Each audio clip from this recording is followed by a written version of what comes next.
They see my disability, I see my ability. They call me disabled, I call myself differently abled. There are some incidents that happen in your life. Those incidents break you, deform you, but they mold you into the best version of you. And the same thing happened to me. I was 18 years old when I got married. My father wanted me to get married. And all I said was, if that makes you happy, I'll say yes. And of course, it was never a happy marriage.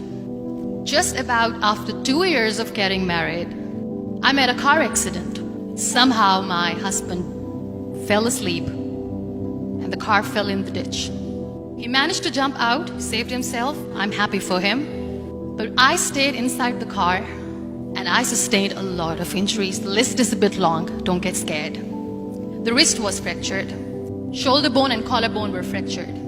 My whole rib cage got fractured. And because of the rib cage injury, lungs and liver were badly injured. I couldn't breathe.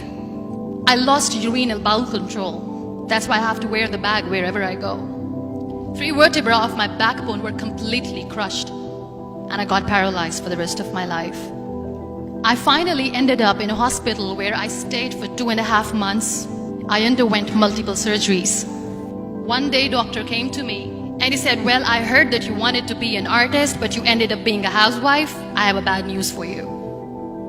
You won't be able to paint again because your wrist and your arm are so deformed, you won't be able to hold a pen again. Next day, doctor came to me and said, your spine injury is so bad, you won't be able to walk again. Because of your spine injury and the fixation that you have in your back, you won't be able to give birth to a child again. That day, I was devastated. I asked my mother, why me? And that is where I started to question my existence. Why am I even alive? And that is where I realized that the words have the power to heal the soul. My mother said to me, this too shall pass. God has a greater plan for you. I don't know what it is, but He surely has. And in all that distress and grief, somehow or the other, those words were so magical that they kept me going. One day I asked my brothers, I know I have a deformed hand, but I'm tired of looking at these white walls in the hospital and wearing these white scrubs. I'm getting tired of this. I want to add more colors to my life. I want to do something. Bring me some colors, bring me some small canvas. I want to paint. So the very first painting I made was on my deathbed, where I painted for the very first time. It was not just an art piece or just my passion. It was my therapy. And then I was discharged and I went back home. And I went back home and I realized that I have developed a lot of pressure ulcers on my back and on my hip bone. I was unable to sit. There were a lot of infections in my body, a lot of allergies. So doctors wanted me to lie down on the bed straight for not 6 months, for not 1 year, for 2 years. I was bedridden, confined in that one room, looking outside the window, listening to the birds chirping and thinking maybe there will be a time when we'll be going out with the family and enjoying the nature. That was the time where I realized how lucky people are. That is the time where I realized that the day I'm going to sit, I'm going to share this pain with everyone to make them realize how blessed they are, and they don't even consider them lucky. That day I decided that I'm going to fight my fears. We all have fears. Fear of unknown, fear of losing people, fear of losing health, money. We want to excel in career, we want to become famous, we want to get money. We are scared all the time. So I wrote down one by one all those fears. And I decided that I'm going to overcome these fears one at a time.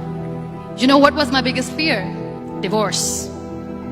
I was trying to cling on to this person who didn't want me anymore, but I said no.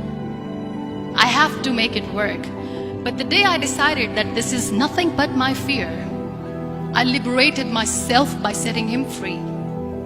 And I made myself emotionally so strong that the day I got the news that he's getting married, I sent him a text that I'm so happy for you and I wish you all the best. And he knows that I pray for him today. Number 2 was, I won't be able to be a mother again. And that was quite devastating for me. But then I realized there are so many children in the world, all they want is acceptance. So there is no point of crying, just go and adopt one. And that's what I did. People think that they will not be accepted by the people because we, in the world of perfect people, are imperfects. So I decided that instead of starting an NGO for disability awareness, which I know will not help anyone, I started to appear more in public. I started to paint. I decided that I'm going to join the national TV of Pakistan as an anchor person. And I've been doing a lot of shows for the last 3 years. I became the National Goodwill Ambassador for UN Women Pakistan, and now I speak for the rights of women, children. We talk about inclusion, diversity, gender equality, which is a must. Every time I go in public, I always smile. It's always a big toothy smile on my face, and people ask me, don't you get tired of smiling all the time? What's the secret? I always say one thing, that I have stopped worrying about the things that I have lost, the people that I have lost. Things and people who were meant to be with me are with me. And sometimes, somebody's absence makes you a better person. Cherish their absence. It's always a blessing in disguise. Live your life fully. Accept yourself the way you are. Be kind to yourself. Be kind to yourself. I'll repeat, be kind to yourself, and only then you can be kind to others. Love yourself and spread that love. Life will be hard. There will be turmoils, there will be trials, but that will only make you stronger. So when you accept yourself the way you are, the world recognizes you. It all starts from within.